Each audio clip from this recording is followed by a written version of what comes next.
This lizard has a superpower. She's able to allow large chunks of her skin to totally rip off to allow her to escape the jaws of animals trying to eat her in the wild. It's an amazing power, but regrowing the skin is very painful, so it should only be used in the worst case scenario. Meet Ruby. Today I will be building her a new rainforest, but her tank needs to be perfect. I really can't risk her getting scared and using her superpower by mistake. There's just one problem. Nothing about this build went according to plan. Shoot. Water's getting under here somehow. The mist is coming out of the screen. She did not respond well at all to this enclosure change. Ruby comes from Madagascar. She spends her life in the treetops, basking in the sun, eating ripe fruit, and hunting bugs. And I want to simulate that for her in my bedroom. Here is today's mission. Step 1. Build a waterproof tank. Before I can bring Madagascar indoors, I need an enclosure that can actually support a rainforest. The rainforest that Ruby comes from is very wet and humid and has lots of fresh air. Fresh air is super important for her, so I have chosen a special tank that is entirely made of screen. That way the air always stays clean and fresh, but it does leave me with a problem. How will I get it to hold water and humidity? Sealing the back and the sides of the enclosure should help. That way air can still flow through the front of the enclosure, but moisture can be retained deep inside the ecosystem. However, I have just run into a major problem. The floor of this enclosure is not designed to hold the weight of an entire ecosystem. And I can't trust that this flimsy base won't burst open and destroy everything. Now that the foundation is reinforced, it's time to build something in this enclosure that it was never designed to have. A waterproof basin. My first major hurdle is drilling the glass. I'm absolutely terrified to do this because if I do it wrong, the glass will shatter and this project will come to a screeching halt. Whew, that went a lot better than I thought it would. This pipe will allow excess water to drain out of the ecosystem. Now, time to add the pond liner, the simple part. Or so I thought. This is the most crucial part of the build up until this point. If the base does not remain watertight, we cannot move forward with the ecosystem build. All right, so we have a problem. I was really excited. I had everything set up. The drain was working really well. It looked good. I left the water in here for maybe 10 minutes or so, and you can see water's getting under here somehow. Here as well. The only thing that must be happening is water must be sneaking behind the gasket and then getting in behind the pond liner, sort of between the pond liner and the plywood on the bottom. I think I should be able to use this small square piece of glass to patch the area that is leaking. This should work. Time for the moment of truth. Another water test. Will my plan work? I'm gonna give it 30-40 minutes with this much water and see what, make sure everything stays dry. It's not. Shoot. At this point, I'm completely done trying to patch this problem. I am so frustrated that I can't get this thing to hold water. I need to rip everything out and start from scratch.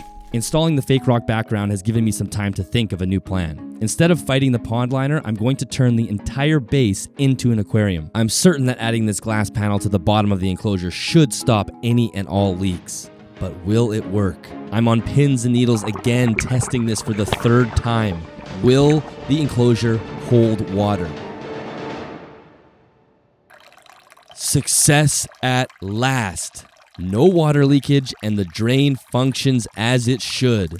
Now we have a solid foundation to build our rainforest ecosystem on top of.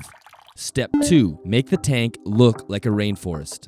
Now it's time to turn this empty enclosure into a forest. After adding the horizontal climbing branches, I decided to add vertical tree trunks directly into the enclosure. These trees seriously give the enclosure an authentic forest vibe. I sealed up the bottom of the tree trunks with expanding foam and silicone to protect them from the bugs and insects that are going to be living in the rainforest soil. This rainforest will be experiencing rain on a daily basis, so this drainage layer will allow the enclosure to handle the excess water. I mixed up some rainforest soil and finally I can begin adding life to this jungle.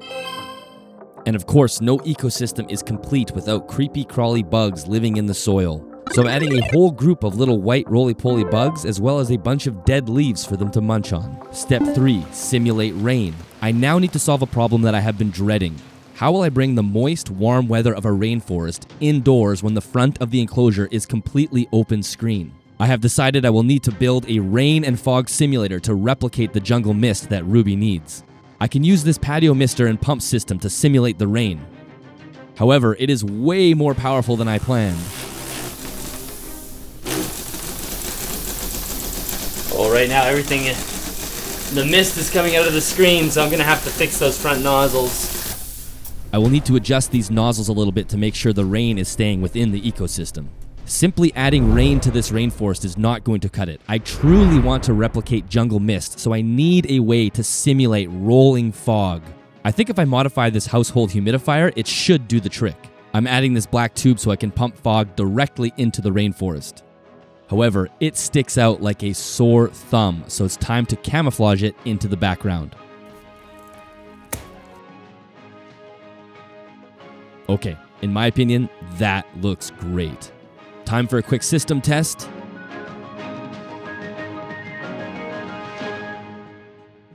Perfection. That is exactly what I was looking for. That moist air is rolling right through the ecosystem. The air is staying fresh, but it's also remaining humid. Step 4, move Ruby from her old tank to her new rainforest. It is finally time to move Ruby to her new enclosure. Earlier today, I caught her from her old enclosure with a catch cup, and I have kept her in this temporary tub, but it is now time to do the transfer. I need to be extremely careful.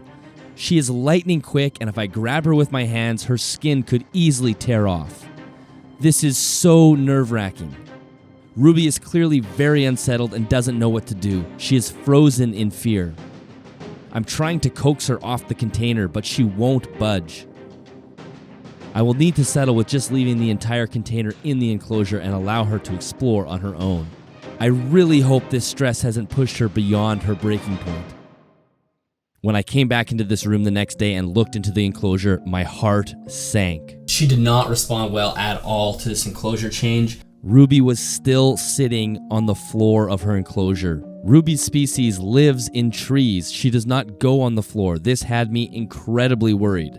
And to make matters even worse, this behavior continued for 4 days after the move. And instead of being a bright green color, she was a drab gray.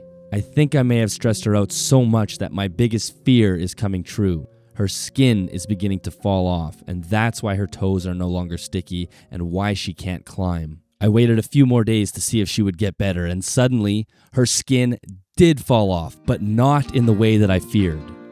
Well, I just got home from work and looks like she is shedding. To stay healthy, lizards shed their skin and eat it several times per year. And when Ruby sheds her skin, her feet lose the stickiness, so she can't climb trees or walls during that time.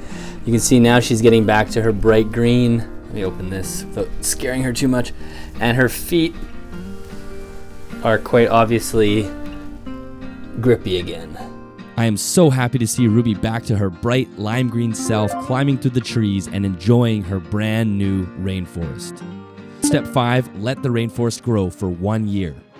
1 year later, and the rainforest is absolutely bursting with life. It is now turning into an absolute jungle. I do really need to start pruning these plants. I just haven't got around to it yet, but I also kind of like the kind of crazy, wild look to it. Look how huge these leaves are. I'm not sure if you can get perspective, but this is like bigger than the palm of my hand. The plants are thriving, the flowers are blooming, and Ruby is absolutely loving life. She spends her days basking in the sun, eating fruit, and chasing bugs.